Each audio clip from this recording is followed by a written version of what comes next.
Un cordial saludo a todas aquellas personas que están viendo este video. El día de hoy les vamos a hablar sobre lo que es el sistema nervioso autónomo o neurovegetativo. El grupo está conformado por mi persona, José Miguel Andés Serrano, por Arturo Altamirano Luna y Gerald Nicolás Vázquez. Sin más que decir, vámonos a lo que es la explicación del tema. Vamos a hablar un poco más sobre lo que es el sistema nervioso autónomo. Es un sistema que transmite impulsos nerviosos desde el sistema nervioso central hasta la periferia, estimulando los aparatos y los sistemas. A su vez, este sistema nervioso autónomo se divide en un sistema entérico, en un sistema parasimpático y en un sistema simpático. En esta ocasión, mi persona les va a estar hablando sobre lo que es el sistema simpático a nivel anatómico. El sistema simpático es útil en estado de emergencia y en un ejercicio atenuante. Por ejemplo, cuando nosotros nos encontramos en peligro o realizamos constantemente lo que es el ejercicio, este sistema va a llegar a activarse. Entonces, si hablamos de su formación, podemos decir que va a estar compuesto por neuronas pre y postganglionares, y además de 23 ganglios toracolumbares. Si hablamos específicamente de una neurona preganglionar, cabe recalcar que va a llegar a salir de la raíz ventral de la médula espinal. Si hablamos de una neurona postganglionar, cabe recalcar que va a inervar efectores viscerales. Y todo esto va a llegar a producir respuestas generalizadas de órganos y control de sus funciones. Por ejemplo, la médula suprarrenal, al ser excitada por el sistema simpático, llega a secretar adrenalina al 80% y noradrenalina al 20%, lo que llega a producir una mayor activación cardíaca, va a causar una débil contracción de los vasos sanguíneos a nivel de los músculos, además de que va a ejercer un efecto metabólico del 5 a 10 veces mayor. Porción simpática. Vamos a hablar de la organización general de la porción simpática. Está compuesto por fibra preganglionar, ganglio, fibra postganglionar y órgano efector, además de que llega a constituir el tronco simpático, como podemos observar en la imagen. El tronco simpático se divide a su vez en tronco simpático cervical, tronco simpático torácico, tronco simpático lumbar y tronco simpático sacro. El tronco simpático es una formación de ganglios, como podemos ver en la imagen, son estas pequeñas partecitas que llegarían a ser ganglios. Entonces, está conformado por ganglios conectados entre sí, por filetes nerviosos que constituyen ramos interganglionares, que se va a extender desde la base del cráneo hasta la porción inferior de la columna vertebral, que llegaría a ser el coxis. Entonces, cabe recalcar que cada ganglio se va a comunicar con el nervio espinal correspondiente mediante los filetes nerviosos. Estaríamos hablando de estas ramitas que llegan a ser ramos comunicantes, que vamos a verlo en la siguiente diapositiva. Vamos a hablar un poco más sobre lo que es un nervio espinal. Para eso les traje este pequeño esquema. Entonces, podemos distinguir a este lado lo que llegaría a ser la médula espinal. Observamos que están las astas posteriores de la sustancia gris, astas anteriores de la sustancia gris. Estas astas posteriores nos van a dar un nervio sensitivo, mientras que las astas anteriores nos van a dar un nervio motor. Podemos decir que estos nervios emergen de lo que llegaría a ser el surco posterolateral en este caso, y va a emerger lo que es el nervio motor por el surco anterolateral. Podemos observar en imagen que ya sale lo que es el nervio sensitivo. Encontramos la raíz posterior del nervio espinal y nos vamos a topar con lo que va a ser el ganglio espinal. Además de que este, al unirse con lo que va a ser el nervio motor, va a llegar a conformar lo que es el tronco espinal. Entonces podemos observar que del asta anterior sale el nervio motor, va a conformar lo que es la raíz anterior del nervio espinal y llega a formar juntamente con el otro nervio lo que llegaría a ser el tronco del nervio espinal, para posteriormente dar una rama comunicante, es decir, bueno, podríamos decirlo raíz proximal, y va a dar origen al ramo meningio del nervio espinal. Asimismo, va a llegar a constituir la raíz simpática, que va a llegar a unirse con lo que sería el ramo comunicante gris.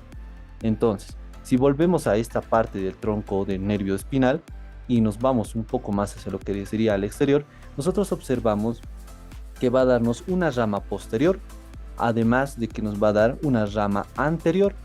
Y en esta rama anterior vamos a encontrar el ramo comunicante blanco, que va a estar en sentido posteromedial. Sus axones van a estar rodeados por una vaina de mielina y se va a encontrar solo desde la torácica número 1 hasta la lumbar número 2. Encontramos también lo que va a ser el ramo comunicante gris, que va a ser posterolateral y va a estar formado por fibras nerviosas sin mielina. En los ganglios podemos decir que se van a encontrar cuerpos neuronales, es decir, podemos ver en esta imagen, este es el ganglio simpático, y en este va a encontrarse lo que va a ser cuerpos neuronales de las neuronas postsinápticas del sistema simpático, ¿no? Cada ganglio va a llegar a constituir un centro nervioso vegetativo periférico, cuyas conexiones van a ser el nervio espinal, los ramos comunicantes, ganglios adyacentes del tronco simpático, y con la periferia podríamos decir que van a conformarlo lo que son los nervios simpáticos. Vías simpáticas eferentes. Están destinadas a la inervación de estructuras viscerales de todo el cuerpo, por ejemplo, de músculos lisos y glándulas. Son vías de dos neuronas dispuestas en serie, podríamos decir. Estaríamos hablando de una neurona preganglionar y una neurona postganglionar, o sea, de una primera neurona preganglionar y una segunda neurona postganglionar.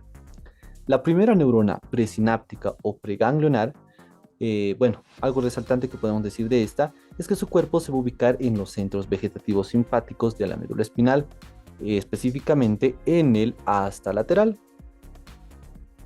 Su axón, poco mielinizado, va a atravesar el asta anterior de la médula espinal y se incorpora a la raíz anterior del nervio espinal que emerge de este segmento.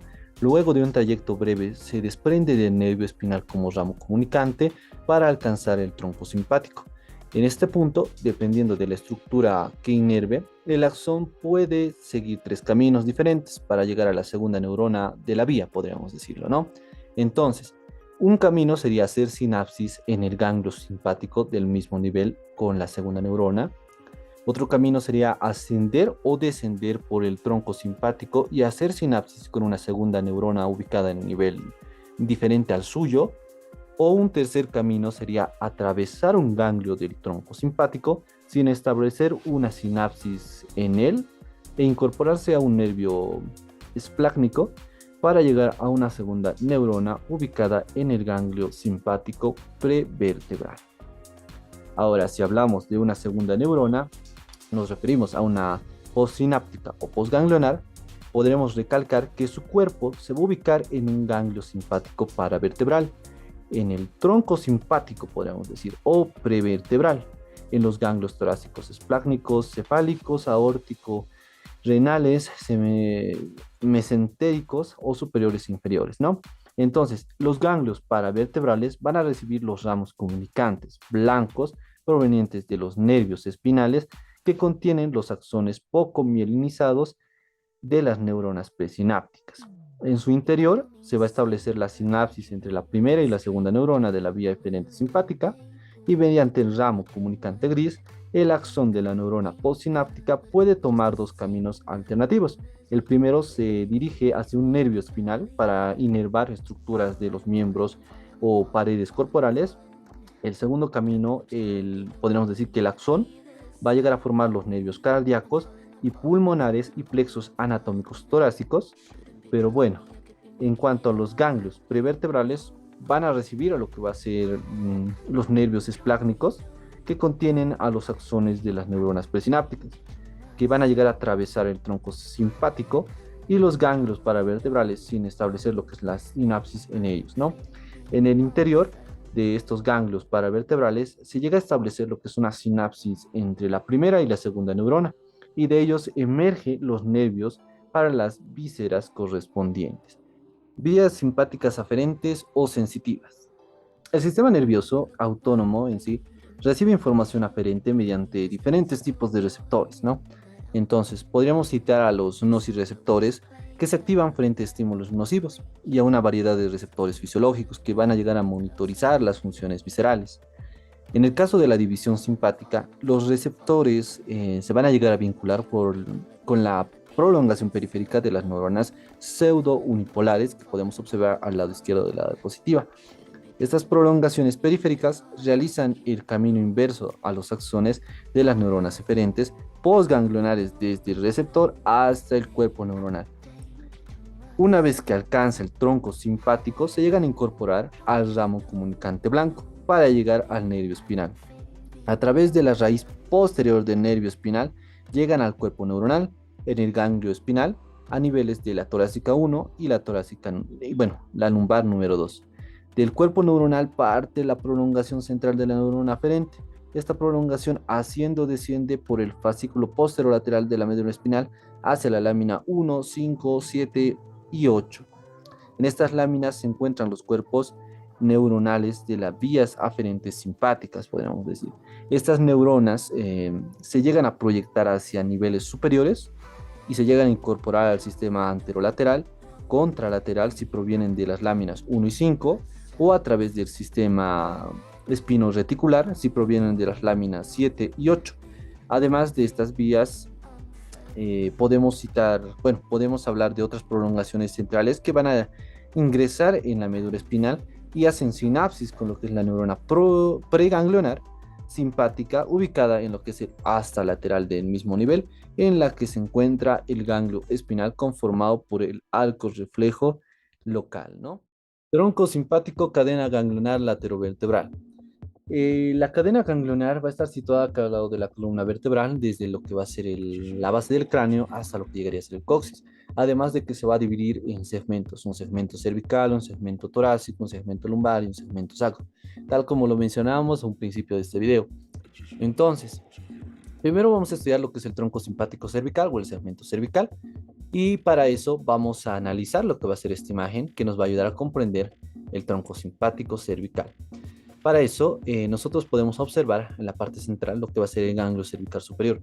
Este segmento cervical está comprendido por el ganglio cervical superior, ganglio cervical medio y ganglio cervical inferior, o ganglio estrellado también lo llaman.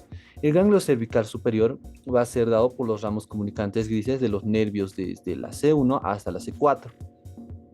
Cabe recalcar que este ganglio cervical superior va a tener una longitud de 3,5 centímetros, además de que esta va a ser voluminoso, como podemos observar, y esta va a dar ramo hacia el plexo carotidio interno, va a dar ramo a lo que va a llegar a ser el cuerpo del seno carotidio, y va a dar ramo a lo que sería la carotidia externa, ¿no? Además de que va a llegar a comprender el nervio cardíaco superior. Podemos encontrar lo que va a ser el nivel caudal de este ganglio superior. Encontramos lo que llegaría a ser la cadena simpática cervical izquierda. Y paralelo de esto encontramos lo que es el ganglio cervical medio, que va a estar dado por los ramos comunicantes grises de los nervios de la C6 a la C7. Y de este ganglio cervical medio va a surgir lo que llegaría a ser el nervio cardíaco superior, que llegaría a ser este, ¿no? Además de que este ganglio cervical va a llegar a comunicarse con lo que va a ser el ganglio cervical inferior o ganglio estrellado. Encontramos lo que va a ser el ganglio estrellado en este sector, que va a ser dado por los ramos comunicantes grises de la C7 y la torácica número 1. Bueno, seguimos hablando sobre lo que es el tronco simpático cervical. En este caso vamos a analizar el tronco simpático cervical en estas dos imágenes. Entonces, para eso nosotros recordamos lo que dijimos en la anterior imagen, que vamos a estudiar lo que van a ser tres ganglios, uno superior, uno medio y uno inferior o estrellado, ¿no?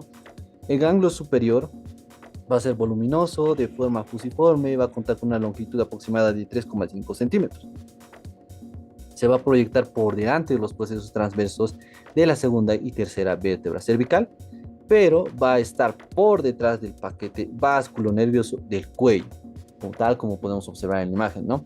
Entonces, este ganglio, además, como bien dijimos, va a dar origen a las ramas o fibras postganglionares adrenérgicas vasculares que se van a dirigir hacia la carótida común, hacia la carótida interna, y van a llegar a conformar lo que va a ser el plexo pericarotidio, ¿no?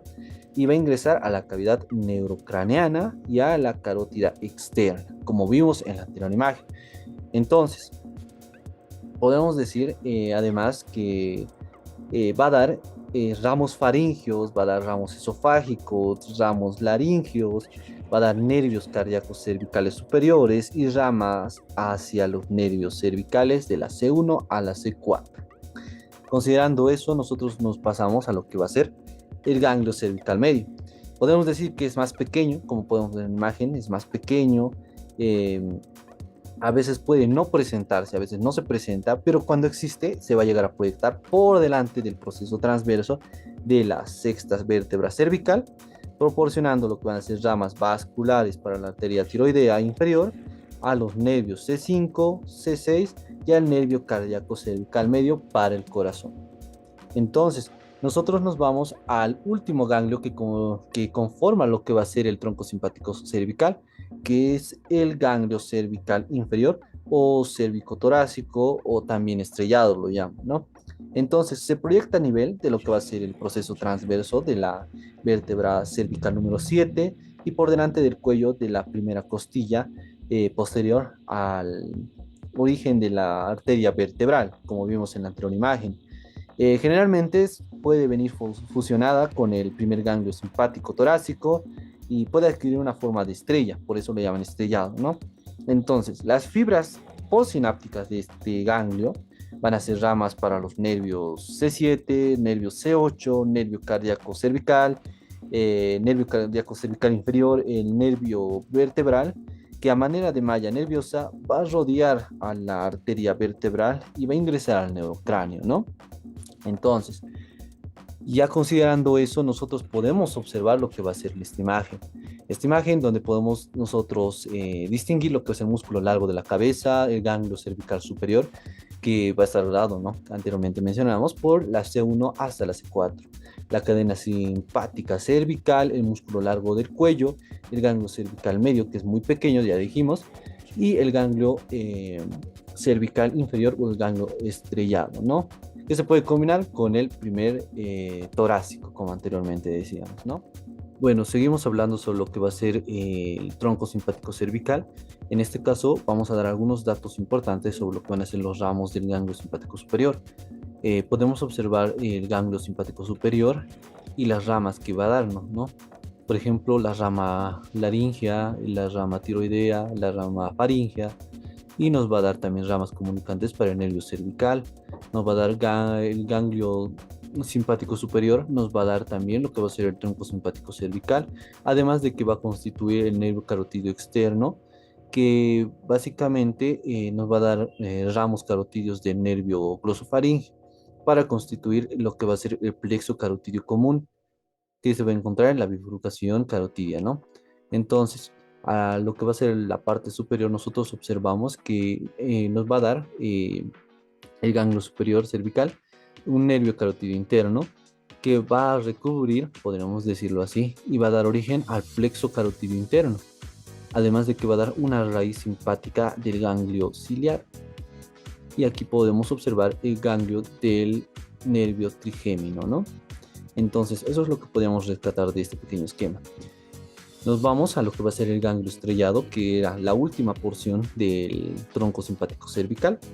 Entonces, nosotros podemos decir que la va a constituir lo que es, constituye lo que es la masa común del ganglio cervical inferior y del primer ganglio torácico, que tiene una forma de un cono con base superior prolongada hacia abajo, con el ramo interganglionar del simpático torácico y numerosas conexiones que reúnen estos dos ensanchamientos alrededor de la arteria vertebral que se insinúa entre ellos, ¿no?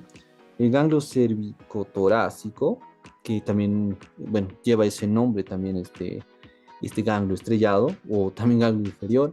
Entonces, va a llevar el nombre de estrellado gracias a los ramos que tiene y que le dan forma de estrella, ¿no? Como podemos ver en imagen. El ganglio tiene estas ramas que le dan forma de estrella. Es por eso que recibe el nombre de estrellado, ¿no? Entonces, en cuanto a su distribución, se va a distinguir 4 grupos de ramos. Ramos comunicantes con el plexo braquial, que básicamente se disponen en un plano superficial para las 5 raíces del plexo braquial. Se van a originar directamente del ganglio, un plano profundo constituido por lo que van a ser los ramos que se desprenden del nervio vertebral y van a terminar en cada raíz del plexo, que van a ser constantes, ¿no? Entre lo que va a ser la cervical 5, la 6 y la 7. Además de los ramos laterales y vasculares, que, estos ramos van a ir a lo que va a ser la arteria subclavia, que podemos nosotros apreciar, van a ir a la arteria subclavia estos ramos y sus colaterales van a extenderse hasta la porción inicial de la arteria axilar. Entonces, considerando eso, nosotros podemos también ver el nervio vertebral, que es un ramo ascendente que van a ser del ganglio estrellado por varias raíces, lo dice, acompañada de lo que va a ser la arteria vertebral. En su trayecto va a ramificarse, va a formar a su alrededor un plexo que se va a continuar con lo que son las ramas de la arteria del tronco basilar y bueno, tiende a situarse por detrás de la arteria a la que va a llegar a innervar. Va a proporcionar ramas comunicantes profundos para el plexo braquial y a la raíz simpática del ramo meningio del nervio espinal. Tronco simpático lumbar. En las dos imágenes podemos observar esta parte de aquí va a constituir lo que va a ser el tronco simpático lumbar. Y en esta otra imagen va a constituir lo que va a ser el tronco simpático lumbar, este sector, ¿no? Este sector que está marcado con amarillo. Entonces, nosotros, al hablar de lo que es el tronco simpático lumbar, debemos de saber que se va a extender desde el músculo diafragma. Bueno, estamos hablando de lo que es el músculo que separa la cavidad abdominal de la cavidad torácica, ¿no? Entonces, se va a extender desde el diafragma hasta el promontorio. Estamos hablando de la base del hueso sacro. Entonces, va a estar constituido por un cordón delgado que va a presentar ganglios bastante voluminosos. Como podemos ver en la imagen, van a ser un poco voluminosos, ¿no? Al igual que lo que llegaría a ser, lo que era el ganglio cervical superior, van a ser voluminosos. Y bueno, va a tener varias distribuciones, ¿no? Tanto ramos comunicantes del plexo lumbar, ramos óseos, musculares, vasculares, viscerales. Entonces, nosotros vamos a hablar primero de lo que van a ser los ramos comunicantes del plexo lumbar. Entonces, van a estar dirigidos hacia atrás, van a penetrar lo que van a ser los forámenes osteofibrosos del músculo psoas para llegar a lo que va a ser el ramo anterior de los nervios lumbares. Podemos observarlo que va a llegar a ese sector, ¿no? Entonces, los ramos de los dos primeros nervios van a ser ramos comunicantes blancos y ramos comunicantes grises, propiamente dicho, ¿no? Fibras eferentes y aferentes. Entonces, si hablamos de los ramos óseos, musculares y vasculares, podemos decir que van a rodear lo que va a ser la aorta en caso de los vasculares y van a descender por el plexo periarterial sobre los vasos ilíacos. Más que todo, podríamos decir eso en cuanto a lo que será la distribución de los ramos comunicantes del tronco simpático lumbar. Si hablamos un poco sobre lo que va a ser el tronco simpático sacro. Este se va a extender desde lo que es el promontorio de lo que llegaría a ser el hueso sacro hasta lo que va a ser la vértebra coxígea número 1. Entonces, ya teniendo en cuenta eso, nosotros podemos hablar de la distribución de los ramos que tiene. Por ejemplo, va a tener ramos comunicantes que van a las 4 raíces sacras, ¿no? A las 4 raíces sacras van a existir 2 o más ramos en cada raíz. Por ejemplo, en esta de acá podemos observar que van a existir dos ramos usualmente, ¿no? Entonces podemos hablar también de ramos óseos o musculares o vasculares que van a los órganos vecinos, sacro, músculo, músculo piriforme, arterias sacras, ¿no? Además de los ramos viscerales que se dirigen al plexo hipogástrico inferior por medio de lo que son los nervios esplácnicos sacros, ¿no?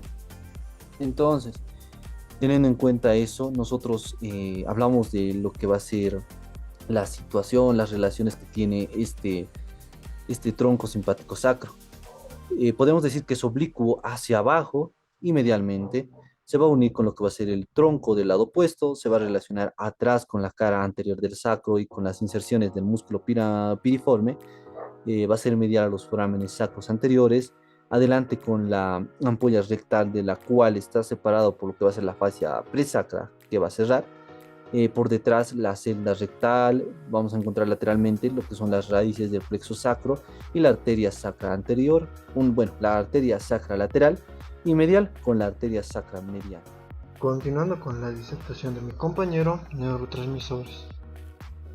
Las fibras de las neuronas preganglionares son colinérgicas, es decir, liberan acetilcolina, en tanto aquellas corresponden a las neuronas postganglionares, que liberan noradrenalina, que se expande por las hendiduras simpáticas. y en algunas veces inhibe la membrana postsimpática de los receptores adrenérgicos, como por ejemplo, en un caso excepcional, las fibras postganglionares de las glándulas sudoríparas liberan acetilcolina. La liberación y el neurotransmisor cruza la brecha sináptica y se adhiere al sitio del receptor en la otra neurona, ya sea excitado o inhibado. La neurona receptora, los 6 receptores y los neurotransmisores actúan como el sistema de candado y llave. Así como se necesita la llave correcta para abrir una cerradura específica, un neurotransmisor, la llave, solo se une a una determinada receptor específico, la cerradura.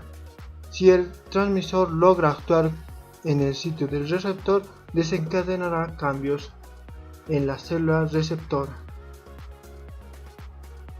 Neurotransmisores y su clasificación. Los neurotransmisores juegan un papel importante en la vida cotidiana y en nuestros fundamentos diarios. Si bien no se sabe exactamente cuántos neurotransmisores existen, se han identificado más de 60 mensajeros químicos distintos. Los neurotransmisores pueden clasificarse según su función. Neurotransmisores excitadores. Estos tipos de neurotransmisores tienen un efecto excitador en las neuronas, lo que significa que aumenta la probabilidad de que la misma dispare un potencial de acción. Entre los principales neurotransmisores excitadores encontramos la epinefrina y neuroepinefrina. Neurotransmisores inhibidores. Tienen efectos inhibidores sobre las neuronas y disminuyen la probabilidad de que la misma dispare el potencial de acción. Entre estos encontramos la serotonina y el ácido gamma. Neurotransmisores modulares. Estos son capaces de afectar a un mayor número de neuronas al mismo tiempo y también influyen en los efectos de otros mensajeros químicos. Cuando los neurotransmisores sinápticos son liberados por los terminales en los anexos para lograr la potenciación de la acción en otras neuronas receptoras. Los neurotransmisores moduladores se difunden a través del área más grande y son acciones más lentas. División parasimpática o sección troncoencefálico medular cráneo-sacra. La división parasimpática o sección troncoencefálica medular cráneo-sacra del sistema nervioso autónomo es un conjunto de eslabones neuronales visceromotores que contrarrestan el efecto de la división simpática de acuerdo a las necesidades fisiológicas del organismo. Vale decir, la división simpática y la parasimpática operan en el paralelo. No obstante, la utilización de las vías y rutas claramente diferentes, las influencias fisiológicas y las dimensiones simpática y parasimpática son generalmente opuestas entre sí. La simpática tiene que estar más activa durante el día, que es cuando se desatan las emociones. En cambio, la división parasimpática facilita la calma y el almacenamiento de energía.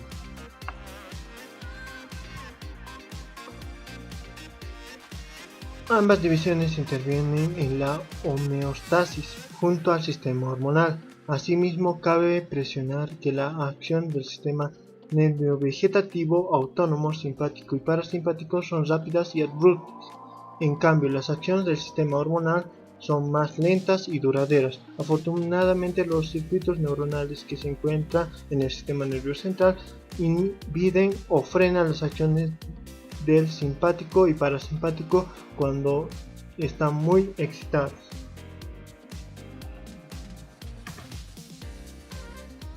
La división parasimpática tiene una distribución o área más restringida en el cuerpo humano.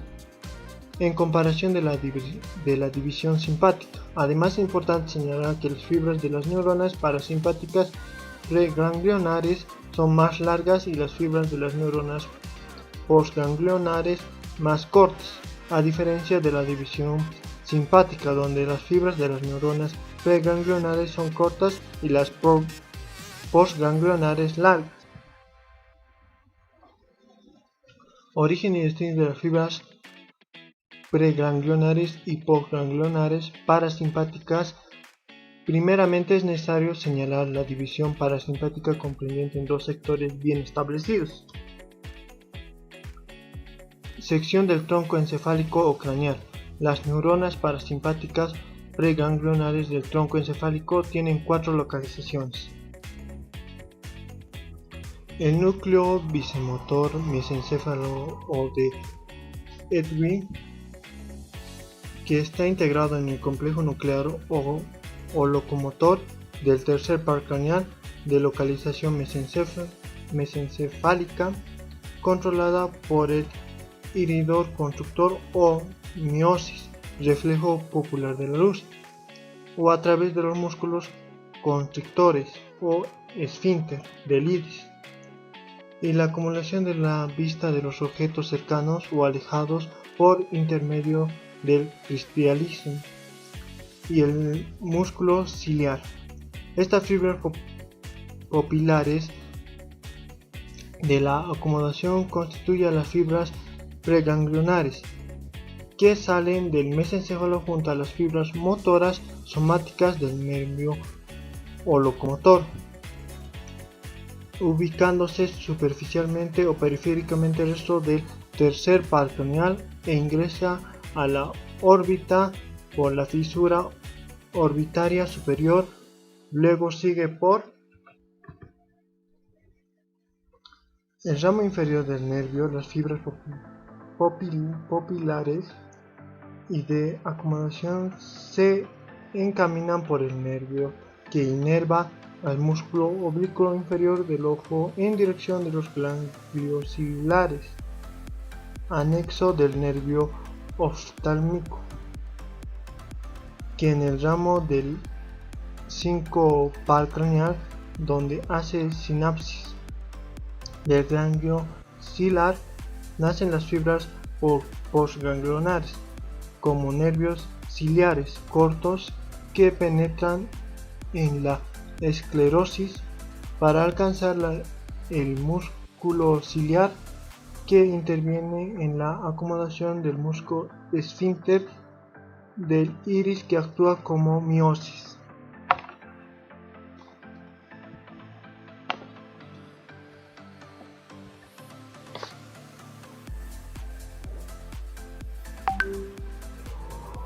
Los núcleos lagrimales muconasal y salival superior, que representan el componente visceromotor o viscerosecretor del complejo nuclear del séptimo par craneal o facial. Los núcleos se localizan en el séptimo pontíbulo del tronco encefálico y facilitan la secreción de las glándulas lagrimales, mucosa nasal y de las glándulas salivales, submandibulares y sublinguales. Las fibras preganglionares desprendidas de un núcleo correspondiente al nervio facial, que logran inervar a las estructuras mencionadas de la siguiente manera.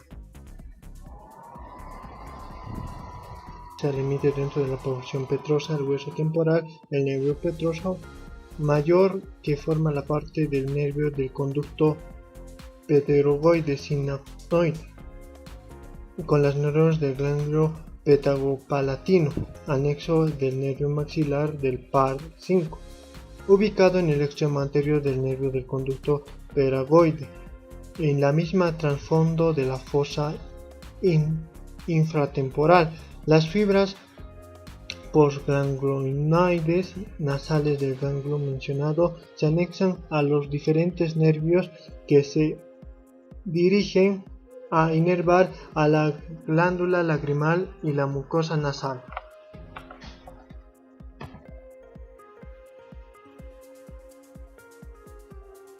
En relación de la inervación parasimpática de las glándulas submandibulares o sublinguales de la vía neural es la siguiente. Las fibras preganglionares siguen el nervio facial por su rama de cuerda simpático que se unen luego del nervio lingual, rama del síncope craneal. A través del nervio, estas fibras llegan a sinapsar con los ganglios submandibulares y sublinguales. Las fibras postganglionares que se desprenden de los ganglios mencionados controlan la inervación de la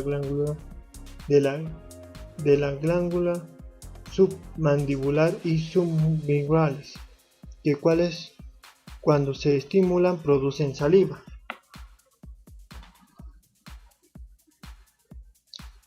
El núcleo salival inferior pertenece al complejo nuclear del 9 parcraneal o glosofaringea, produciéndola la secreción salival por parte de la parótida.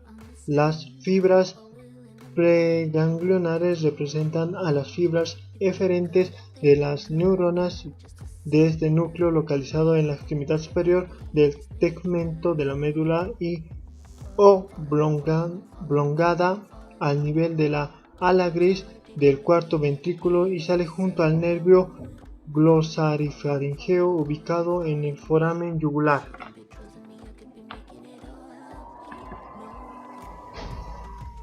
Este par craneal emite el ramo timpánico que atraviesa el conducto timpánico para llegar a la caja timpánica del oído medio.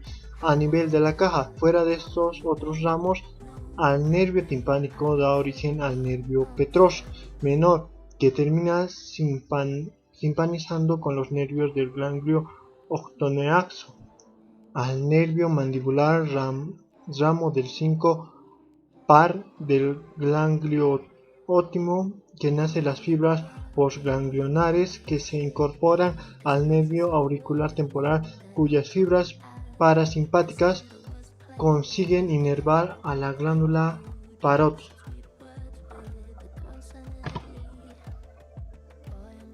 El núcleo dorsal del vago, cuyo asexnos visceromotores y viscerosecretores emergen en el complejo nuclear del X par, está localizado al gris del piso cuarto ventrículo, segmento vulvar. Está destinado al control de la inervación parasimpática de los viceversas, cérvico, tórax o abdominales, constituyéndose en la representación mayor del segmento parasimpático de cráneo. Las fibras preganglionares constituyen gran parte del vago que sale del cráneo por el foramen yugular.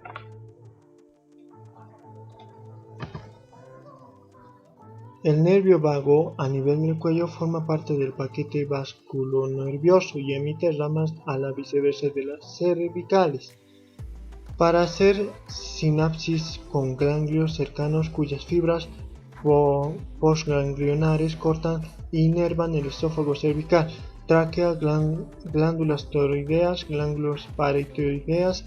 Además, originan los ramos caracoide superior y medio para inervar a los corazones. Al nervio del vago entra el tórax, entre la arteria y la vena Euclides, y origina a este nivel al nervio caracoides inferior. Los nervios caracoides participan en la conformación del plexo caracoide y llegan a los ganglios parasimpáticos cercanos al corazón, donde se hacen sinapsis y cuyas fibras postganglionares inervan al corazón.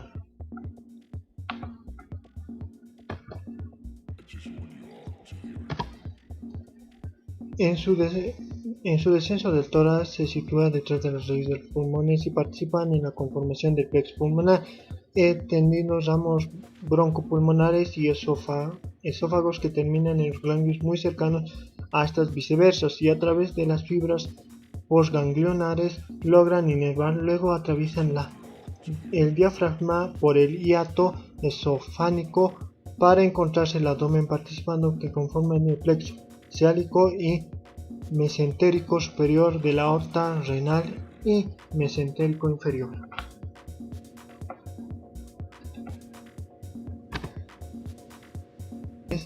No se detienen y generan llegando a las 5 ceras a través de las arterias que las irrigan para sinapsar con ganglios nervios aproximadamente a las vísceras a que están destinadas, y finalmente por medio de las fibras ganglionares cortas consiguen inervar a los efectores correspondientes en el abdomen, inervado a las siguientes viceversa: esófago abdominal, estómago, intestino delgado, intestino grueso, hasta el ángulo izquierdo del colon, hígado y vísceras, páncreas, vasos, riñones, pelvis renal y uréter.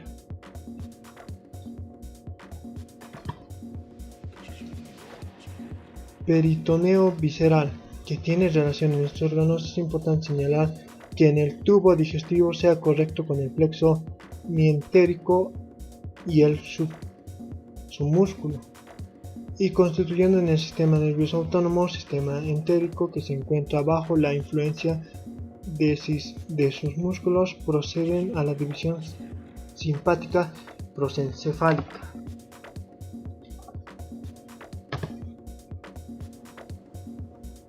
Sección medular o sacra. Las fibras preganglionares de esta sección tienen origen en las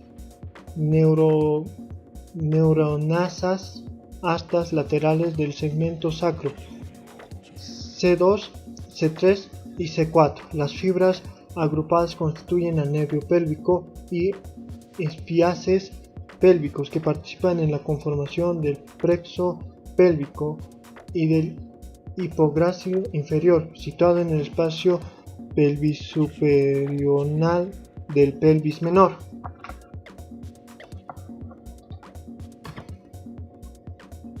Estas horas llegan hasta las neuronas de los ganglios anexos a los vísceras afectoras, rodeando a las anteriores de los ganglios. Nacen las fibras postganglionares cortas que menan a las siguientes vísceras: vejiga, uretra, útero, órgano eréctil, vesículas seminales, próstata testicular, conducto deferente, útero, vagina, ovarios descendentes, colon, sigmoides, recto o la mucosa mal intervinada de la manera en el mecanismo de la micción, eyaculación, defecación, etc.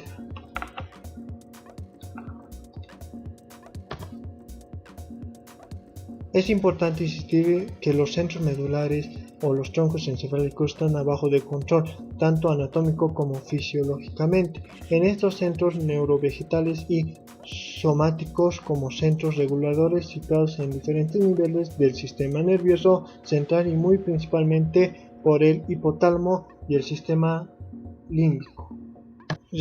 Receptores sensitivos viscerales son de dos clases: nociceptivos o receptor del dolor, que está representado en las vísceras por las determinaciones libres que se localizan en el sistema respiratorio, sistema cardiovascular, sistema digestivo, urogenital, etc. Estos receptores responden cuando existen daño o lesión en la estructura viscerales, como la distensión excesiva hasta la irrigación, isquemia, inflamación, etc. Por el contrario, las vísceras son complementarias, insensibles, acortadas o quemaduras. Receptores fisiológicos que corresponden y estimulan a los leves que intervienen en las funciones permanecen de las vísceras. Por ejemplo, un alimento infectado ocasiona cólicos, vómitos o diarrea. En cambio, un caldo de pollo o arroz con leche simplemente activará la percepción sin que los demás cuenten. Dentro de estos receptores mencionados a los córpulos del PACNI, que son mecanocorrespondientes, también existen receptores sensibles de la distensión de las fibras musculares lisas, que nos informan la sensación de la plenitud después.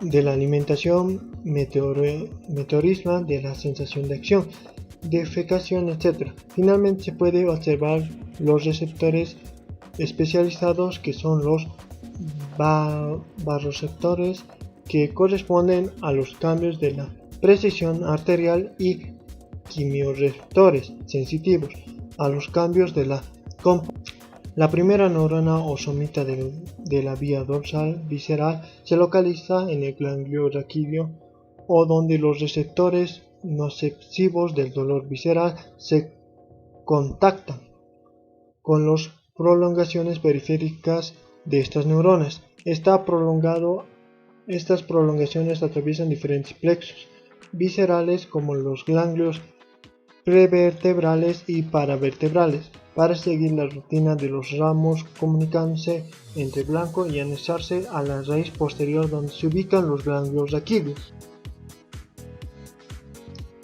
La tercera neurona cuerpo o soma neural se encuentra en el núcleo veniral posterolateral, núcleo sintramilosa, tálamo o el hipotálamo. Las neuronas de las estructuras neurotálimicas mencionadas se proyectan en un giro postcentral y el sistema linfático y la corta del lóbulo frontal. A continuación, compañero.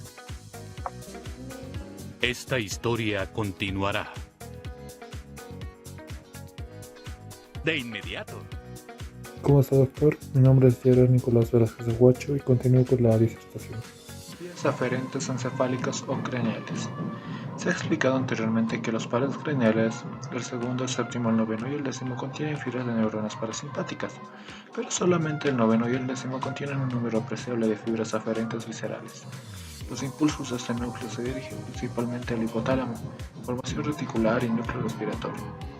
El nervio vago reconoce gran variedad de información fisiológica de las vísceras cérvico, tóraco, abdominales hasta el ángulo esplénico del colon. Además, es importante recalcar que las fibras del vagón no se encargan de llevar información del olor visceral, pero sí cumplen funciones visceromotoras y fisiológicas. Tanto las fibras sensitivas somáticas y las fibras ABG del noveno y el décimo par ingresan a la cavidad craneana por el foramen yugular. A este nivel presentan ambos pares dos ganglios. Los ganglios superiores albergan neuronas sensitivas somáticas, en cambio los inferiores contienen cuerpos neuronales en las fibras ABG. Otras fibras se conectan en el núcleo salival inferior y dorsal del vago, formando el circuito aferente-eferente para el control fisiológico de las estructuras que vías aferenciales, medulares o sacras. Los nervios esplácnicos pélvicos que nacen del S2, S3 y S4 son parasimpáticos. Contienen fibras ABG y ABG. Estas últimas contienen fibras sensitivas que ingresan a la médula espinal en los segmentos S2, S3 y S4 a través de los nervios pélvicos para incorporarse inmediatamente a los nervios raquídeos que contienen el cuerpo neuronal en los ganglios raquídeos de S2, S3 y S4. La prolongación central de estas neuronas, en lugar de ingresar por la raíz posterior del nervio raquídeo, la médula espinal sacra ingresa por la raíz anterior. Por consiguiente, la relación que existe entre las fibras ABG y las neuronas visceromotoras que emiten las fibras nerviosas ABG en diferentes vísceras del organismo forman la base de los reflejos autonómicos de gran importancia clínica, formación de plexos autónomos e inervación de órganos. Es importante recalcar que en la constitución de los plexos intervienen las divisiones simpáticas y parasimpáticas, así también las fibras ABG, ABG y los ganglios neurovegetativos que contienen neuronas multipolares, el músculo dilatador de la pupila de la mucosa nasofaringea, la mucosa oral, las glándulas salivales parótidas, las sublinguales, las palatinas y otras glándulas accesorias. Están inervadas por fibras ganglionares que salen de las neuronas de los ganglios cervicales superiores que llegan de las estructuras mencionadas a través de filetes nerviosos simpáticos que rodean las arterias carótidas internas y externas a manera de una malla nerviosa donde se sorprenden ramos simpáticos. Los impulsos nerviosos simpáticos preganglionares para el corazón proceden de las laterales de los segmentos modulares de T1, T2, T3 y T4, T5. Hacen sinapsis en los ganglios cervicales superiores, medio e inferior, y los 5 ganglios torácicos superiores. Las fibras postganglionares o grises se desprenden de la cadena simpática de los ganglios cervicales superior, medio e inferior que originan los nervios cardíacos cervicales superior, medio e inferior respectivamente, y de los 5 primeros ganglios torácicos paravertebrales. La inervación parasimpática procede de los nervios vagos, que emiten los nervios cardíacos cuyas fibras sinapsan con las neuronas de los ganglios del plexo cardíaco, el tabique interatrial, interventricular y con los grupos neuronales ubicados a lo largo de los vasos coronarios. Las fibras postganglionares cortas liberan acetilcolina e inervan las estructuras cardíacas. Los impulsos nociceptivos o del dolor viajan por las fibras simpáticas, en tanto la información del estado funcional del corazón viaja por el nervio vago. Ambos estímulos toman la ruta de las fibras ABG y atraviesan el plexo cardíaco sin hacer sinapsis.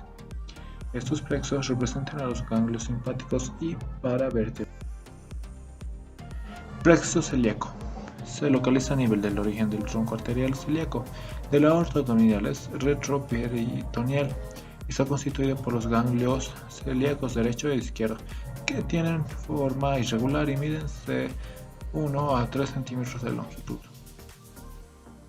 El nervio tronco bajal posterior que ingresa al abdomen por el hiato esofágico del diafragma detrás del esófago en el representante parasimpático por excelencia. Contiene fibras de ambos nervios vagos. Sin embargo, las fibras bajales son preganglionares que atraviesan el plexo celíaco sin hacer sinapsis. Los eferentes del plexo constituyen las fibras postganglionares, es decir, de las ramas de las arterias del tronco celíaco a manera de una red de fibras que llegan con ellas a inervar a los órganos supramesencólicos principalmente. En relación a las fibras sensitivas del dolor y de las que llevan información del estado funcional de las vísceras señaladas, solamente atraviesan el plexo para incorporarse a la raíz posterior de los nervios raquídeos, ingresar a la médula espinal, que es seguir la vía del dolor visceral. Plexo mesentérico superior. Se localiza en la raíz u origen de la arteria mesentérica superior en la cara anterior de la aorta abdominal. Donde están presentes, el plexo presenta una raíz media, emergente del plexo celíaco y con raíces laterales que se originan en los nervios asplácnico mayor, menor y el asplácnico imo. El asplácnico imo nace del segmento simpático T12. Luego de atravesar el diafragma, sus fibras terminan haciendo sinapsis con las neuronas del ganglio aórtico renal, como también con los ganglios del plexo mesentérico superior. Las fibras aferenciales de este plexo inervan el duodeno, páncreas, yoyuno, león, ciego, apéndice, colon ascendente, flexura cónica derecha y colon transverso. Las prolongaciones periféricas de las fibras ABG participan también con la conformación de este plexo. Las fibras ABG que se originan en el intestino captan el estado fisiológico, la distensión y las contracciones violentas del intestino que producen el dolor abdominal, llegando sus prolongaciones centrales a la médula espinal para seguir la vía del dolor visceral. Plexo aórtico renal. Se sitúa a nivel del origen de la arteria renal, en la aorta. Está representado por dos ganglios aórtico-correnal, derecho e izquierdo. Recibe fibras aferenciales simpáticas de los nervios esplácnico mayor, menor e imo. Mediante las fibras aferenciales inerva a los riñones y a la porción abdominal del uréter y a las gónadas. Plexo mesentérico inferior.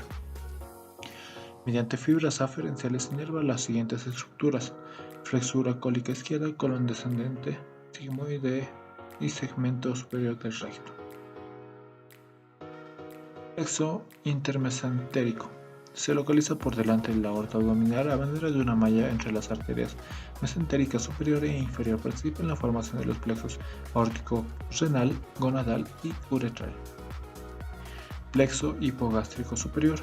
Se encuentra por delante de la bifurcación de la aorta abdominal y es a continuación del plexo mesentérico inferior.